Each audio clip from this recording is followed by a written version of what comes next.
to another episode of the how-to guide of wine. So today I was requested by Chris Porkowski to talk about decanting and basically serving wines. Do I decant? Do I not decant? And what temperature should I be serving my wine? So let's look at decanting. If you're buying a wine that is a year old, it's young, it's not meant for aging and to develop, it's fine. Drink it out of the bottle. It's not going to make any difference putting in a decanter. The idea is to evolve the wine, to really let it breathe, to open it up, and you're not going to find an advantage with that. As a wine has got a little bit older and it's been stuck in that bottle, it needs to jump around and get excitable. So that's why we're doing it. Second of all, if you're buying a wine that you know has seen a decent amount of oak and has had some bottle age, it's probably going to be enhanced by a little bit more aeration. Okay, so any decanter's fine. I brought some of mine. You can get beautiful ones from Riedel that look absolutely elegant, but they're super expensive. You can get the more slightly standard ones. You can get from John Lewis. Have a lid, they're quite convenient if you're not going to drink it all straight away. And you know what? If you have none, a good old glass jug works a trick. The idea is the more surface area, the more air is going to get in, and the quicker your wine is going to aerate. So actually, some of the over fancy ones are going to do nothing if they've got a very small area for the oxygen to get in. Okay, so put it in anything.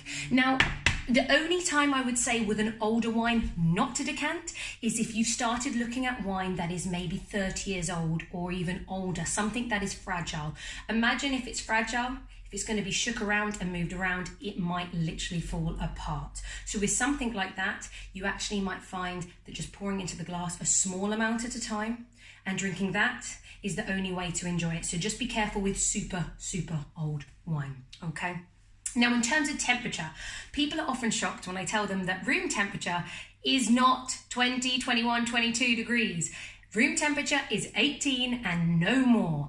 When they came out with the idea of room temperature as a guideline for red wine, that was when we had no central heating. Lucky them.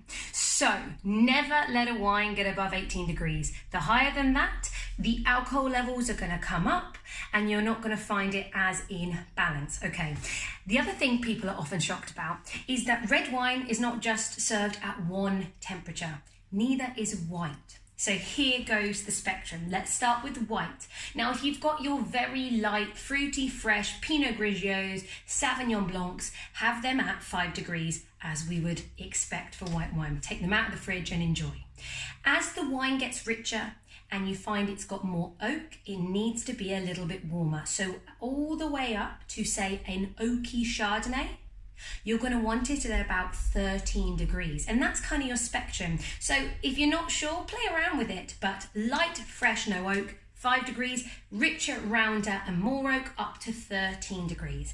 And at that point, that's where red wine comes into play. So your Gamay, your Beaujolais, really light Valpolicella's, light Cabernet Francs, the ones that you can chill down and enjoy because they haven't got too much tannin.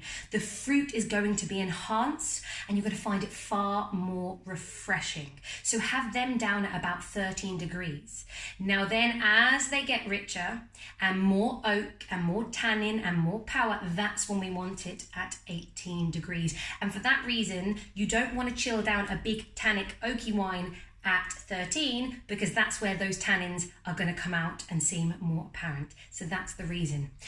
Please try it. You're going to really see. And you know what? If in doubt, chill it down more, pour it in your glass, and then warm up the glass with your hand, and you can warm up a glass quite quickly and you can play around with those flavors and see what you prefer and see how the wine changes and evolves. Okay, so have a bit of fun with it. That's a very quick guide about decanting and about different wine temperatures.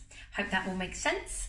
Anything else you want me to do, give me a shout, like, share, subscribe, and I'll see you on the next episode of the How To Guide of Wine. Cheers, guys.